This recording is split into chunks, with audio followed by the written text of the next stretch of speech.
Prepare করতে হয়, সেজন্য আমরা আমাদের প্রয়োজনীয় সংখ্যক টেস্ট টিউব নিয়েছি। এখানে আমরা 4টা স্যাম্পল রান দেবো আজকে, তাই 1, 2, তারপর হচ্ছে যে fish meal, single cell protein, এগুলোর ফ্যাট রয়েছে, প্লাস পাশাপাশি আমি একটা নেগেটিভ কন্ট্রোল রেখেছি যেটা অনেকটা ব্ল্যাঙ্কের মতো, ব্ল্যাঙ্কই বলা যেতে পারে অবশ্যই। ওকে, এখন আমরা যে কাজটা করব যে প্রথমে নেগেটিভ কন্ট্রোল না, মানে প্রথমে আমরা স্যাম্পলগুলো নেব। 1 নাম্বার স্যাম্পল এটা দেখাচ্ছে। তো আমার এই 1 নাম্বার স্যাম্পলটা কোথায় আছে? 1 নাম্বার স্যাম্পলটা আছে আমার এই যে টেস্ট টিউবে, এই যে 1 লেখা যেটা, সেটাতে রয়েছে। আমি এখানে ফ্যাট ট্রান্সফার করে নিয়েছি, বাট এটাতেও আমি লক্ষ্য করছি যে এর স্যাম্পলটা আমি যেহেতু ওভারনাইট এখানে ট্রান্সফার করে আগের ডেতে রেখে দিয়েছিলাম, আর আজকে যেটা আমরা ট্রান্সফার করলাম সেটাই যে এটা বেশ লিকুইড ফর্মে আছে, এটাও রেখে দিলে ওভারনাইট এটাও সলিডিফাই হয়ে যাবে।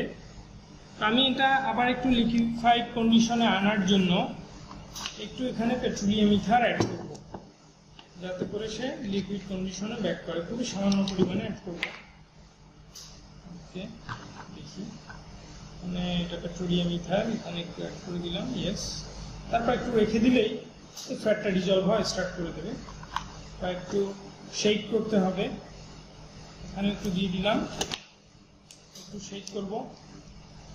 এই যে শেক করছি, তাহলে আমাদের ফ্যাট যেটা রয়েছে সেটা হচ্ছে ডিজলভ হয়ে যাবে এবং আমরা ফ্যাটটাকে এখান থেকে ট্রান্সফার করতে পারবো। তো আমি এই যে 1 যে স্যাম্পলটা রয়েছে সেখান থেকে এবার একটু ফ্যাট ট্রান্সফার করব। এই 1 to 2 ড্রপ, খুবই সামান্য পরিমাণে নিলেই হয়ে যায়। তো আমি এখানে প্রায় 500 মাইক্রোলিটার মতো নিয়েছি।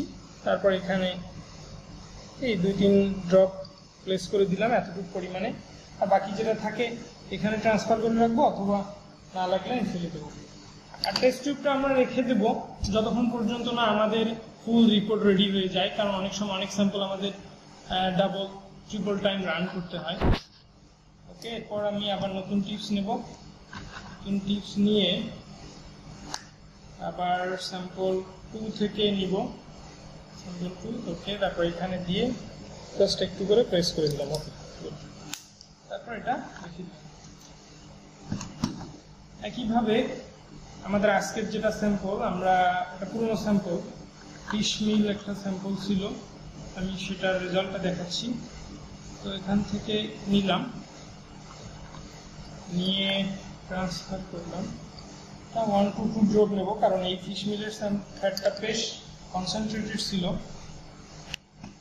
আর যদি আমাদের ডিরেক্ট ফ্যাট হয়ে থাকে, যেমন যদি ডিরেক্ট সরিষার তেলই হয়ে থাকে, সেক্ষেত্রে কিন্তু আমরা 1 ড্রপই এনাফ, তখন কিন্তু বেশি অ্যাড করা যাবে না। এটা প্রবাবলি সিঙ্গেল সেল প্রোটিন। ওকে, এটা এখানে ট্রান্সফার করে দিলাম।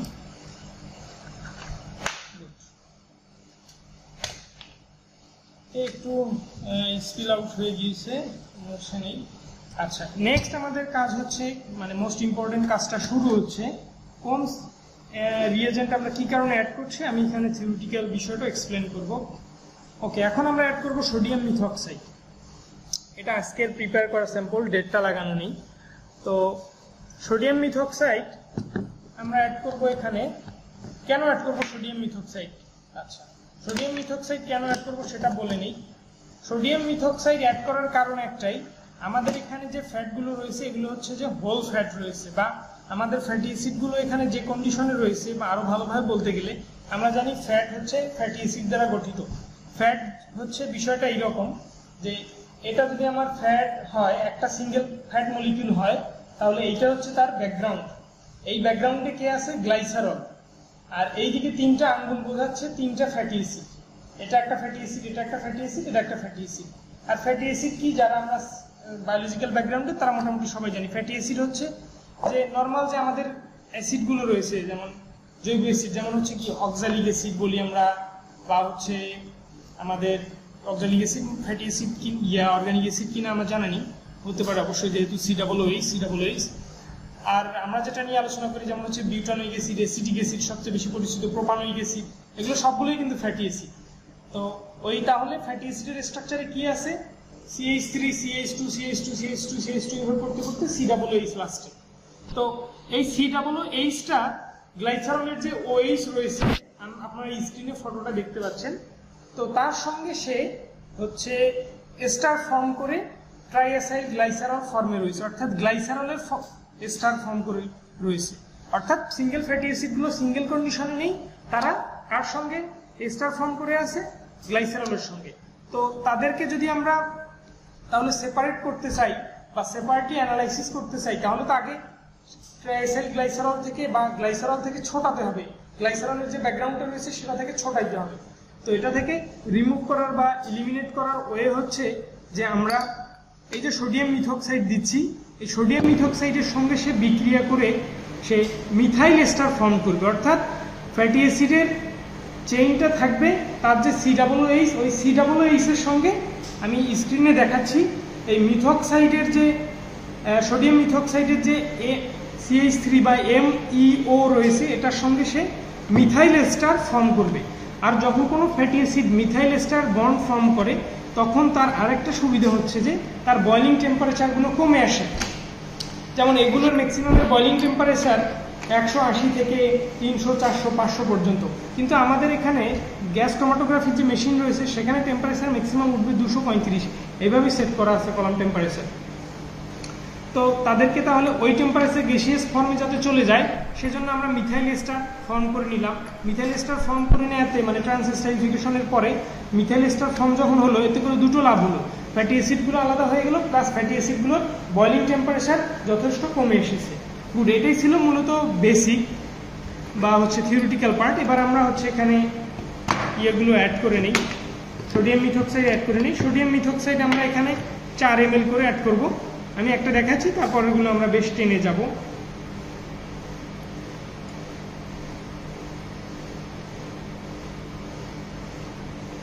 আমরা যখন এখানে সোডিয়াম মিথক্সাইড অ্যাড করব তখন টেস্ট টিউবের মুখে এখানে টিপটা লাগাবো না, কারণ কন্টামিনেশনের চান্স রয়েছে।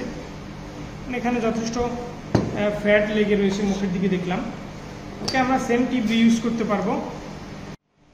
ওকে, আমাদের এখানে স্যাম্পল প্রিপেয়ার করা শেষ, বা হচ্ছে প্রিপেয়ার করা শেষ না, আসলে আমরা হচ্ছে সোডিয়াম মিথক্সাইড অ্যাড করা শেষ সবগুলোতে। আর আমরা যে নেগেটিভ কন্ট্রোল নিয়েছিলাম এখানেও একইভাবে আমি সোডিয়াম মিথক্সাইড অ্যাড করছি। এখানেও 4 ml অ্যাড করলাম। ওকে, 4 ml অ্যাড করা শেষ, তারপর এটা রেখে দিচ্ছি। ওকে, এরপর আমাদের যেটা করতে হবে যে এই রিয়াকশনটা যেন হয় প্রপারলি ফ্যাটের সঙ্গে, তো সেজন্য যেটা করতে হবে যে এটাকে একটু হিট দিতে হবে, কারণ হিট দিলে সে তার অ্যাক্টিভ যে এনার্জি রয়েছে সেই অ্যাক্টিভ এনার্জিতে চলে যাবে এবং ওই স্টেজে যাওয়ার পর তার মেইন রিয়াকশনটা ঘটবে। ওকে, গুড। এরপর আমাদের যে স্যাম্পল প্রিপারেশন মেইন রুম রয়েছে সেখানে গিয়ে আমরা হিটিং এর কাজটা করব।